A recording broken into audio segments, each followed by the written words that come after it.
Families often disagree or face money problems, but some manage to stay together and live their daily lives immersed in routine worries and mundane little things. I don't think it's worth deciding which of them is happier, those who stayed or those who left. Everyone makes their own choice, and happiness is a relative concept here. My name is Lily. Since childhood, I have been considered strange. Although, to be honest, I never understood what my strangeness was. People around me assured me that I was quite normal, but every time someone said that word, strange, it left a lingering residue in me, as if something wrong and misunderstood was stuck inside me. The problem wasn't just that others saw something alien in me. My own parents hurt me the most. They avoided me as if I were not their child, but an outsider who had accidentally entered their lives. This created a huge gap in our home, and I grew up alone, burdened by this feeling of rejection. My life was not like other children's.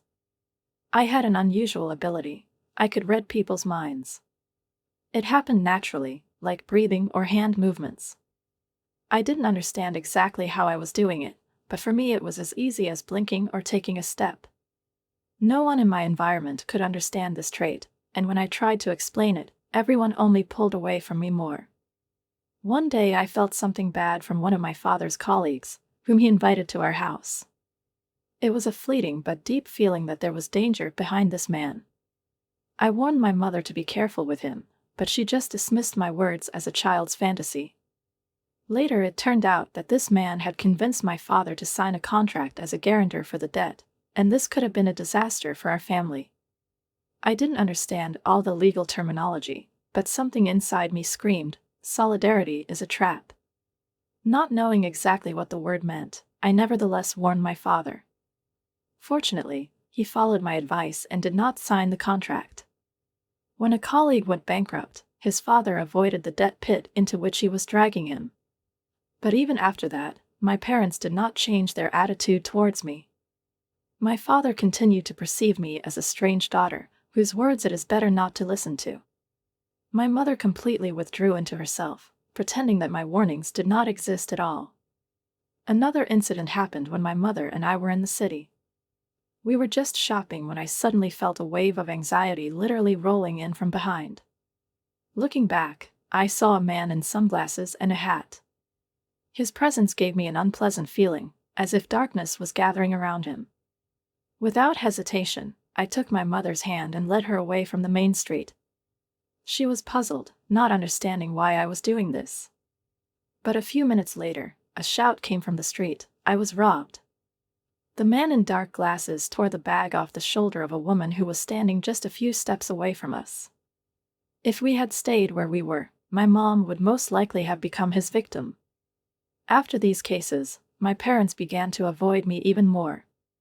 They were afraid of my strangeness, perceiving it as something alien and dangerous. Whenever I felt that something was wrong, I tried to keep quiet so as not to scare others, and so as not to be considered even more distant. My loneliness grew, and my only consolation was watching my younger sister Sophia, who was my complete opposite. Sophia was bright, cheerful, the epitome of normality, as my parents saw her. She was 4 years younger than me, but she got all the warmth and attention that I missed so much. Every day I became more distant and withdrawn, while Sophia blossomed, surrounded by parental love. They admired her lightness and prettiness, while I remained something dark and incomprehensible to them, like an uninvited guest in their ideal world. Lily was weird, even though she didn't say weird things anymore. She learned to hide her strength by pretending to be normal in order to avoid the pain that this power invariably brought. The idea has long settled in her heart that any attempt to be normal only emphasizes her strangeness in the eyes of others. As soon as people once called her strange, this stigma was firmly attached to her, and it was impossible to get rid of it. Her younger sister, Sophia, on the contrary, grew up in an atmosphere of parental love and attention. From an early age, it was clear that Sophia was a beloved child. While Lily became more and more immersed in her own loneliness, Sophia became more and more bright and cheerful. She noticed the coldness of her parents towards Lily and eventually began to look down on her older sister. This contempt was born not out of logic, but out of a sense of superiority, which Sophia absorbed with each new look, praise, and approval from her parents. "You carry the darkness inside you," she said when Lily tried to get closer. Sophia believed that her older sister could ruin her life, overshadow her presence. She was confident in her attractiveness and believed that Lily spoils her image, like a shadow reaching for the light. Sophia began to humiliate Lily whenever the opportunity presented itself. Her words hit home, right to the heart, but her parents never interfered. They silently accepted her behavior, perhaps because in Sophia's eyes they saw the future, success, and the light they so longed for. One day, a scout from an entertainment agency noticed Sophia. She was only a sixth grader at the time, but her beauty and energy attracted the attention of the man who offered her a contract. It was an event that seemed to have predetermined the future. My parents were beaming with pride when they heard about it. It seemed that this was the fulfillment of their hopes and dreams. Sophia was on her way to fame, and Lily, already in the third grade of high school, remained in the shadows, trying not to attract attention to herself. Lily, with her heightened intuition, could not remain silent. She knew something was wrong. Her ability to sense danger was undeniable, but telling it out loud seemed useless. However, this time she decided. She went up to Sophia and said, "You should think about it. I don't like this agency. I have a bad feeling about this." But Sophia only waved away, as if from a fly that prevented her from enjoying her triumph. "You're just jealous because you're weird," she replied coldly. "You will never be able to become like me and communicate with people of my circle. Don't stand in my way." Sophia's words were like stabs. Her face turned red with anger, and she took a step forward, as if she was ready to lash out at her older sister. The parents, who were standing nearby, did not intervene. They chose to turn a blind eye to what was happening, as it seemed that their whole lives now revolved around Sophia and her brilliant future. Lily decided not to say anything. She realized that talking and warning would not lead to anything good. Words couldn't reach their hearts because they were too blinded by the dream of glory of their youngest daughter. At the same time, a different story happened at school. One day, a young teacher, a college student who dreamed of becoming a physical education teacher, came to them. He was charismatic, talked about his desire to teach the younger generation, and his words resonated with the students, especially among the girls who were fascinated by his confidence and looks. His popularity grew rapidly, but Lily, barely looking at him, felt something wrong. A wave of fear swept over her like a sudden storm. Her premonition was so strong that she broke her rule of silence. Approaching one of the teachers, who seemed to understand her more than the others, she said softly, "It may seem strange, but please believe me. I feel like something is going to go wrong. Help me." The teacher, confused but clearly impressed by the sincerity of her words, agreed to help.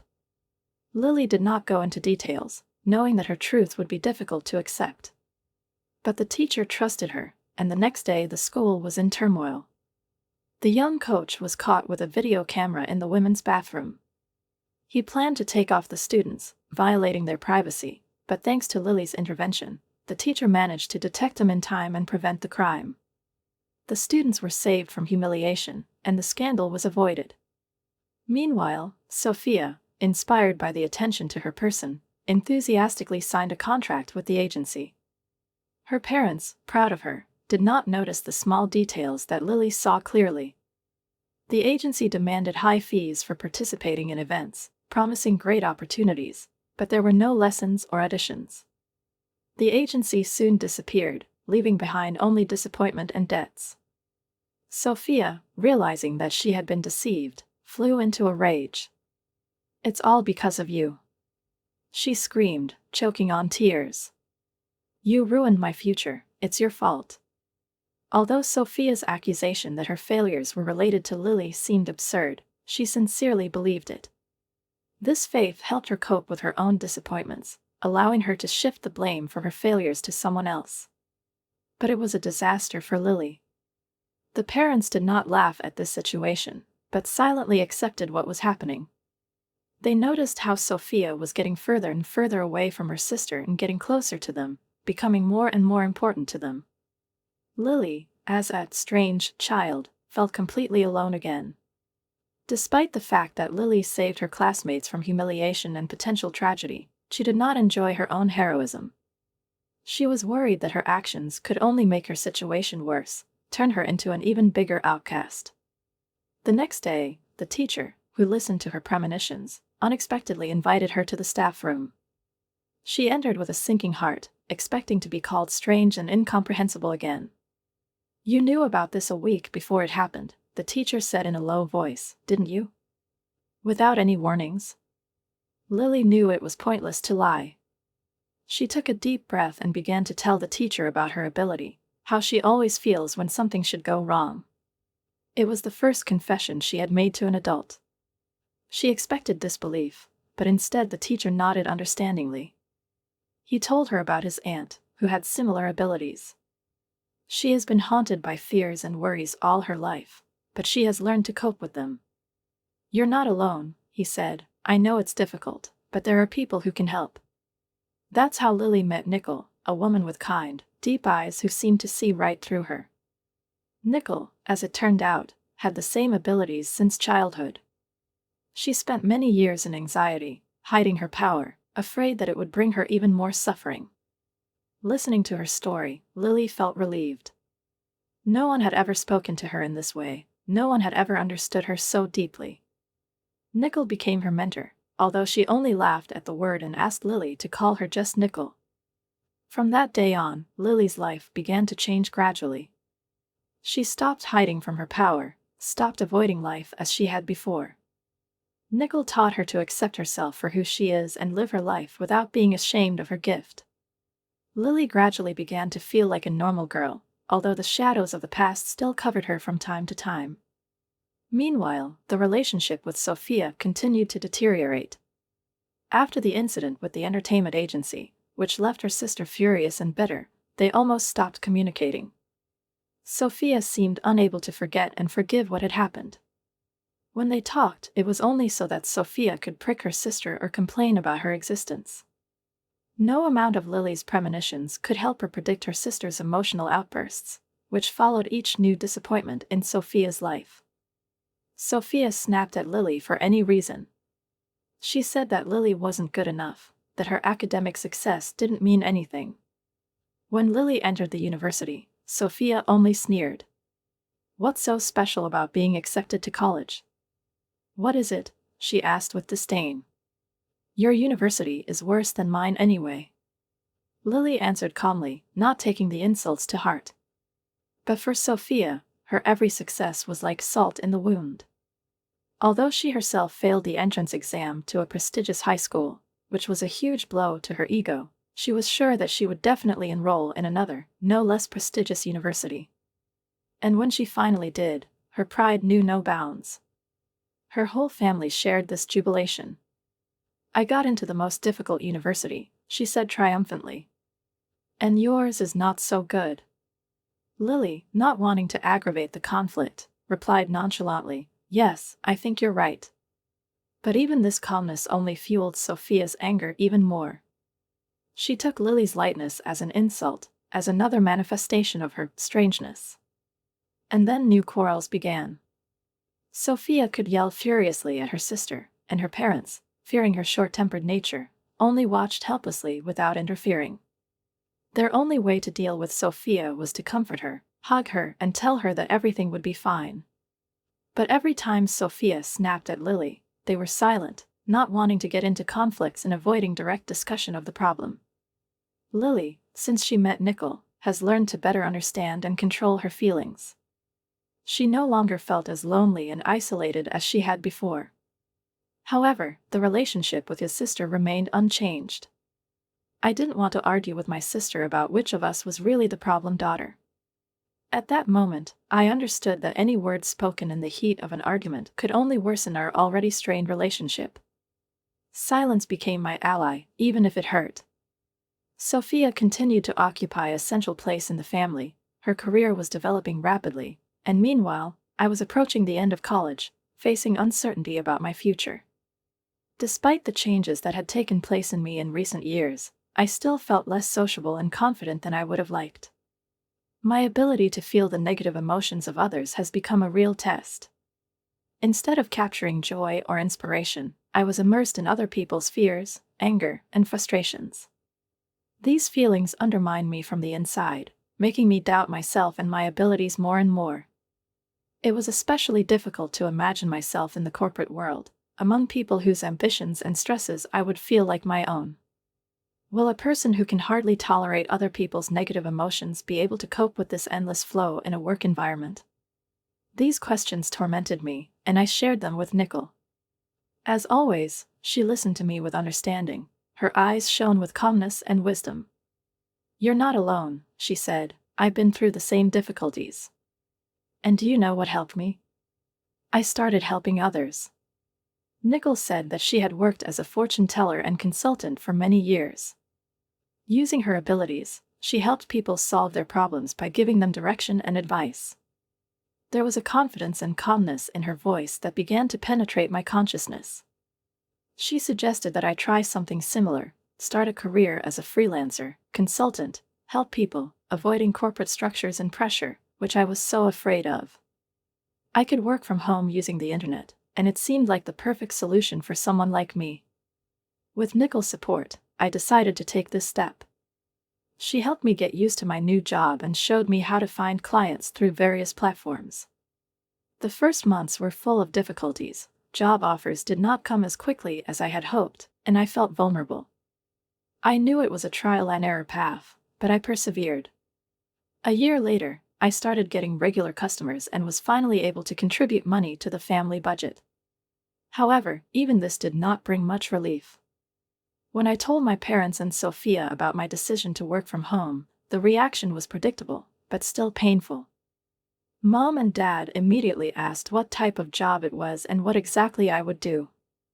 My sister just grinned and remarked that since I was working from home, I would probably have enough time to do household chores. I expected such an attitude, but I was disappointed anyway. Instead of feeling supported, I felt an even greater distance between us. It took a year before I started earning steadily, but until that time I focused on household chores. My father was unhappy that I could not immediately make a significant contribution, but my mother apparently felt some relief. She kept him from making harsh statements and often reminded him that everyone contributes to the family in their own way. When I finally earned my first significant amount of money, my father only mockingly said, "Well, I finally earned something." My life has not changed dramatically. The amount of household chores has remained the same, despite my new job. 3 years later, Sophia graduated from university and got a job at a foreign company with a solid salary.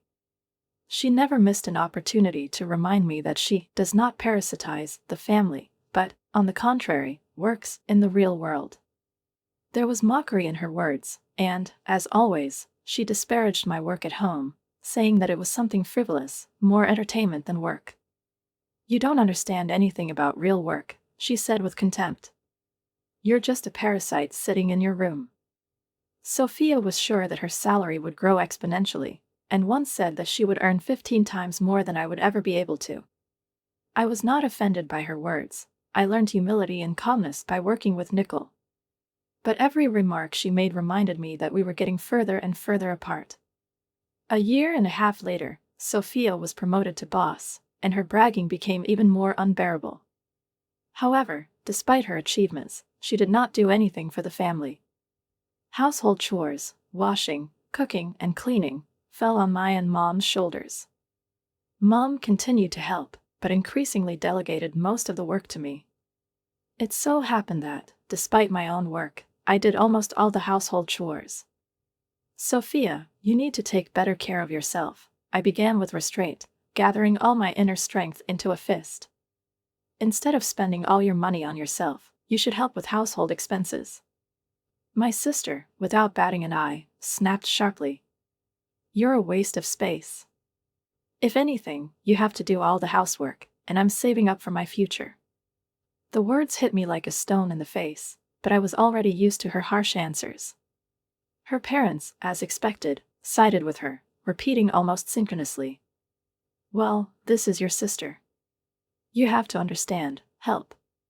There was a detached excuse in their voices that I had heard many times before. They always seemed to be on her side, justifying her every action, even if it went against reason and justice. I clenched my teeth quietly and was silent, although everything was bubbling inside. I wanted to object, to express my resentment, but I knew that this would only make the situation worse. It was convenient to stay at my current job. I could avoid the corporate routine while maintaining independence and inner peace. But even that was beginning to give me doubts. Maybe I'm really just a parasite, as Sophia claimed. However, she soon shocked us all with an unexpected statement. "I'm getting married," she said, as if she were talking about the weather, with an arrogant smile on her face. These words hung in the air, making us all freeze in surprise.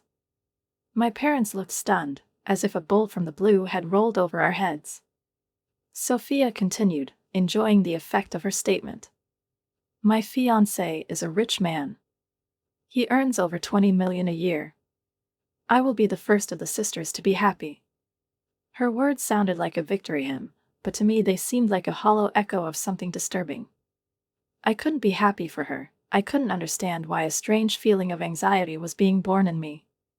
But when she announced that she would bring her fiancé next Sunday, I realized that the situation was developing too rapidly. On the appointed day, panic reigned in the house. My mother cooked with such zeal, as if the king himself was coming to the reception, and my father almost turned inside out trying to please. Sophia, on the other hand, was in her element. Her face shone with pride, and vanity shone in her eyes. When she finally brought him in, I immediately felt something strange. The man was young, well-dressed, with unfailing gallantry in every movement. His name is Michael. Built like a sculpture, he looked like he was made for success. "Nice to meet you. I've come to propose to Sophia," he said with dignity, politely and confidently. "I told you he was wonderful, didn't I?" Sophia said triumphantly, as if she imagined her fiancé as a reward that she had snatched from the hands of fate. His parents were fascinated by him from the first minute. The father, although he tried to keep an outward strictness, could not restrain himself and asked, "What is your job, young man?" "I am currently training at a company owned by a friend of my father's," Michael replied calmly. "My father is the president of the company, and I am preparing to become his successor." Sophia was just beaming. My father, despite his pragmatism, was clearly pleased with what he heard. They discussed a lot of topics, exchanged pleasantries, and I couldn't get rid of a strange feeling. There was something dark hovering around this man, as if an invisible veil was enveloping him. This feeling of darkness grew stronger by the minute, and I realized that I could no longer remain silent. "Listen, Sophia, you've been dating him for less than 5 months. Maybe you should get to know him better before taking such an important step," I suggested cautiously, feeling the tension in the room build up. "What are you talking about, sister?" she replied mockingly. "You're just upset because you're jealous of my happiness. You're pathetic, that's who you really are." Her words cut to the soul. The parents, who clearly saw Michael as the perfect son-in-law, immediately came to Sophia's defense. "Stop interfering in her life," my father said sharply. "Such a person will soon become part of our family, and you are here with your strange suspicions. You're nobody, so don't get in the way." My attempt to warn her ran into a wall of misunderstanding and rejection. The parents, blinded by the prospect of a rich son-in-law, saw in this union not only the happiness of their daughter, but also their future stability. They already imagined a peaceful old age surrounded by prosperity, and all my words were an empty sound to them. Meanwhile, Sophia and Michael officially got engaged, and preparations for the wedding began. The families of both sides met, and I saw that the groom's parents looked as respectable as he did. But that dark presence still hovered around them, like something intangible but eerie. I felt it with all my being, and the anxiety grew every day. But time passed, and the wedding day arrived before I could do anything concrete. My parents were too engrossed in the preparations to listen to my premonitions. Even on the eve of the celebration, Sophia still did not miss the opportunity to remind me of her superiority. You have no idea how great it is to marry such a man, she said, leaving the house, as if challenging my pathetic, in her opinion, life. I silently watched her go, feeling that this wedding could be not only her triumph, but also the beginning of something dark and dangerous. Sophia, confident and smug, uttered her usual words of disrespect with a smile that only accentuated her disdain. She swore eternal love to her fiancé, and the wedding hall was filled with applause, joyful faces of the guests, and the glare of bright lights. After the ceremony, they moved to the reception hall, where sumptuous dishes and elegantly set tables were already waiting. My sister was beaming with happiness, her face lit up with a big smile as she accepted congratulations and praise. But everything seemed too smooth to me, too perfect to be real. I looked at her happy face and wondered more and more how long the seemingly serene happiness would last. The president of the company in which Michael was supposed to succeed delivered a speech as an honored guest. His words were full of praise and admiration, and each phrase sounded like a solemn hymn to my sister's success. Sophia was delighted, and her joy knew no bounds. After the speeches, according to tradition, drinks and food began to be brought to each table. The tables of the guests were quickly filled with delicious dishes. The aroma of fresh dishes was in the air, and everyone around enjoyed what was prepared for this special night. At some point, I noticed that my desk was empty. No drinks, no snacks, nothing was served. At first I thought it was just a small delay, but when the other tables were already helping themselves, the strangeness of the situation became obvious. The people sitting at my table began to look at each other, feeling awkward, as if this silence at our table had become a symbol of something more. Then Sophia came up to me, her face beaming with a victorious grin. She leaned towards me and whispered, holding back her laughter. "Free food is not for people like you. These dishes are too good for you, Lily. Just leave our wedding present and go home. Eat your potato chips like you always do." My eyebrow involuntarily rose in indignation. How could she say that? Her words burned, but I couldn't let up. On top of that, fiancé Michael, who was sitting nearby, grinned and nodded, as if the whole thing was a funny joke that only the two of them understood. My parents, who at first seemed surprised by such rudeness, suddenly took her side. "Well, Sophia's right," my father murmured, as if trying to smooth over the awkwardness. Excitement gripped me. Inside, everything was boiling with anger and resentment. How could they support such cruelty? "I can't believe you can be so cruel, father and mother. How can you justify such rudeness?" My words were soft, but there was power in them. My parents, however, only looked at me with cold bitterness, and my sister sneered mockingly. "It's not a threat, it's a loser's howl," she hissed, pushing me away as if I were a nonentity not worthy of attention. The hall was buzzing with excitement when a man suddenly stood up, whom I did not expect to hear at that moment. "Stop it." A voice rang out. "My name is Larry, and I'm the groom's brother." His words cut through the air, causing everyone to freeze in anticipation. Larry looked at the crowd, then at Michael, and his face expressed a mixture of disgust and determination. "My brother and our parents are scum." "But the bride is even worse," Larry said, and his voice sounded as firm as a hammer breaking the silence. "I can't take this show anymore." Michael, who had seemed calm and unperturbed before, began to turn pale, and Sophia looked at Larry in amazement, as if she could not believe her ears. "Father," Larry continued, his voice getting louder, "your company went bankrupt 6 months ago. And you keep pretending to be its president in order to maintain your illusion of power." Silence enveloped the hall like a thick fog as he continued. "You, Michael, can no longer be the president of the company. You're unemployed, and this whole pompous wedding is just a way to hide your desperate attempt to make ends meet." The hum grew louder, and my sister suddenly blushed to the ears. Her voice, full of anger and bewilderment, rang out over the crowd. "What do you mean, Larry? You tricked me. Are you unemployed?" Her face, which had been shining with smug pride until recently, was now distorted in panic, and her eyes filled with tears. The parents, shocked and ignorant of their assumptions, began shouting at Michael, blaming him for everything, and their screams echoed through the hall. Michael and his parents stood silently, as if paralyzed by what had happened. There was a mixture of horror and embarrassment on their faces. Larry continued to speak, his voice no longer trembling. He was confident and calm. Actually, before the wedding, I found out about all this and received a confession from Michael. I decided not to remain silent, despite attempts to hide the truth. The hall was buzzing with shock when suddenly another man got up from his seat. It was the president of the company where Sophia worked. That's enough. His voice sounded angry, like thunderclaps. You have no right to blame Michael. But you, Sophia, he added with an icy note in his voice, have no right to criticize his brother. The president raised his hand, and the audience froze in anticipation. I'm not here for you, Sophia, he said coldly. If you weren't Lily's sister, I wouldn't have thought of attending this ceremony.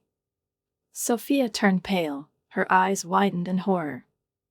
The president suddenly mentioned my name, and this unexpected turn stunned everyone. Lily? Her voice sounded shaky, full of incomprehension. What does Lily have to do with it? The president sighed, as if about to explain something important. Lily saved a lot of companies from the crisis. She is a goddess to us business owners. Under the guidance of her mentor, she began as a fortune teller and life consultant, and later became a corporate renaissance consultant. With that, all eyes in the room turned to me. Sophia was stunned, my parents froze in disbelief, and Michael, who had just lost everything, stood silently, unable to utter a word. Although she did not have a formal management education, she used her strength and intuition to lead companies on the right path, offering solutions that often turned out to be the only right ones. Every company she touched seemed to come alive and experience amazing rebirths. The fame of her skill spread like lightning, and soon she became known not only as a consultant, but also as a teacher and goddess. 7 months ago, she also advised the company of the president, who now stood in the face of a stunned crowd, and thanks to her advice, his business strengthened and continued to flourish. The president calmly explained this to my sister, who was still in shock. Thanks to Lily, my business is going great. I was able not only to save my company, but also to significantly improve its performance. You have no idea, Sophia, how grateful I am to her. But my sister's voice was shaking, as if from shock. I didn't know anything about it. Lily? My sister? But she's just a homebody. How is this possible? The president smiled discreetly, as if not wanting to hurt Sophia even more. You're wrong, Sophia. Thanks to Lily, I earn more than ever. I have a good job and I have invested enough money in my house. But the fact that your parents don't support you the way you expected is a completely different story. He continued, addressing the audience, explaining that, contrary to expectations, Sophia could not bring money to her family's house, because everything that she considered her contribution was the merit of other people, including Lily. This conversation was the beginning of the end of the holiday. The wedding quickly broke up in confusion, as if a rising storm had swept away the entire illusion of happiness. The wedding gifts were returned to the guests. No one wanted to be involved in this fiasco. Sophia, sobbing, tried to figure out how they would pay for all this splendor now. How are we going to pay for this ceremony now if we don't have money? She seemed to realize for the first time the depth of the financial abyss into which she and Michael had fallen. Besides, she continued hysterically, I relied on Michael's income and even signed a condo contract in my name. I won't be able to pay the rent myself if he's unemployed. Michael, who had remained calm until then, replied coldly. You signed the contract yourself. I didn't know anything about it. Divorce, divorce, divorce. Sophia screamed, her voice cracking with anger and despair. You're a fraud. My sister's marriage, barely begun, has already begun to disintegrate in front of everyone. It was chaos caused by lies and greed that literally corroded their relationship. My sister filed for divorce, demanding alimony, but Michael and his family could not afford to pay a significant amount. They barely managed to cover the expenses for the wedding hall, and the apartment that Sophia signed had to be cancelled before they could move in. However, the loan balances remained on my sister's shoulders, and it became a heavy burden. While Michael and his parents were struggling financially, the wedding left them on the brink of collapse. They tried in vain to win Sophia, but now they had to work hard to at least maintain a minimum standard of living. Larry, Michael's older brother, finally broke off relations with his family, separating from his parents and younger brother, who found themselves in complete isolation. My parents, watching Sophia hit rock bottom, easily abandoned her, turning their attention to me, hoping for my help. But I firmly stated that I would no longer allow them to manipulate me. "I don't want you to use me anymore," I said, summoning all my strength. "I'm leaving." With these words, I finally broke with the past. I signed a lease for a new apartment and started a new life, free from the influence of my family. My sister, meanwhile, was struggling to make ends meet. Her salary dropped dramatically after she lost trust in the company. The president, who once supported her, demoted her to lesser duties. Sophia now worked in the archive room in the basement, doing trivial work that didn't really matter to the success of the company. Michael and his family have failed in their attempts to fraudulently improve their situation. Now they were struggling to survive by working day in and day out, but fate was inexorable towards them. Meanwhile, my new life was gaining momentum. My business was booming, and I continued to help many companies and people, building my reputation as a successful consultant. After the wedding incident, I became close to Larry, who turned out to be an honest and kind person. Recently, he asked me to date, and I agreed. We've already started talking about the future, and if things continue like this, marriage is on the horizon. I am looking forward to the day when I can build a happy life with Larry, a man with a pure heart, free from the dark shadows of the past.